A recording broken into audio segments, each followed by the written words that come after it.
اعوذ باللہ من الشیطان الرجیم بسم اللہ الرحمن الرحیم السلام علیکم ورحمۃ اللہ وبرکاتہ۔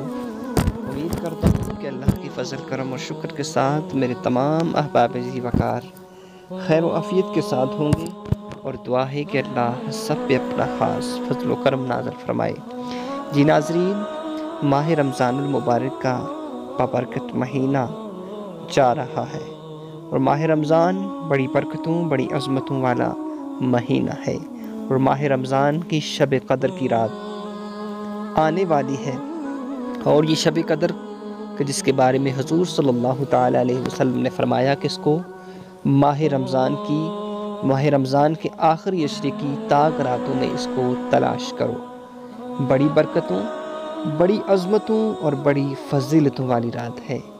اس رات حضرت عائشہ صدیقہ عتیقہ رضی اللہ تعالی عنہ نے حضور صلی اللہ تعالی علیہ وسلم سے پوچھا کہ یا رسول اللہ صلی اللہ تعالی علیہ وسلم، شب قدر کی رات کی دعا کیا ہے؟ شب قدر کی رات کو کون سی دعا کرنی چاہیے؟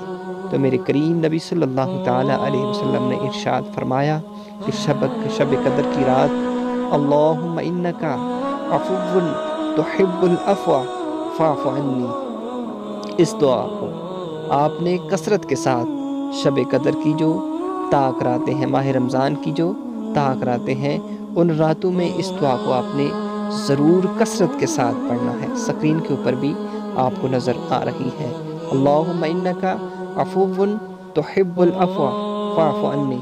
اور ایک اور میں آپ کو قرآنی وظیفہ کہ جو آپ اگر کریں گے تو 70,000 فرشتے آپ کے لیے دعائے مغفرت کریں گے۔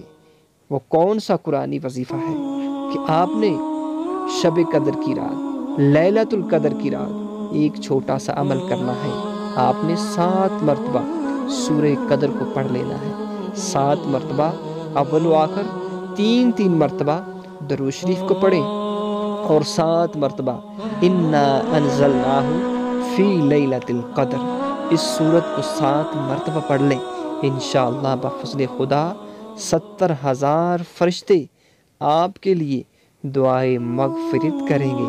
اس رات کی بڑی برکتیں ہیں، اس رات کی بڑی فضیلتیں ہیں۔ یہ چھوٹا سا عمل کریں گے تو انشاءاللہ بفضل خدا اس عمل سے آپ کی رزق میں برکت ہوگی، آپ کے کاروبار میں خیر و برکت ہوگی، ہر ناگہانی آفات بلیات سے آپ محفوظ رہیں گے۔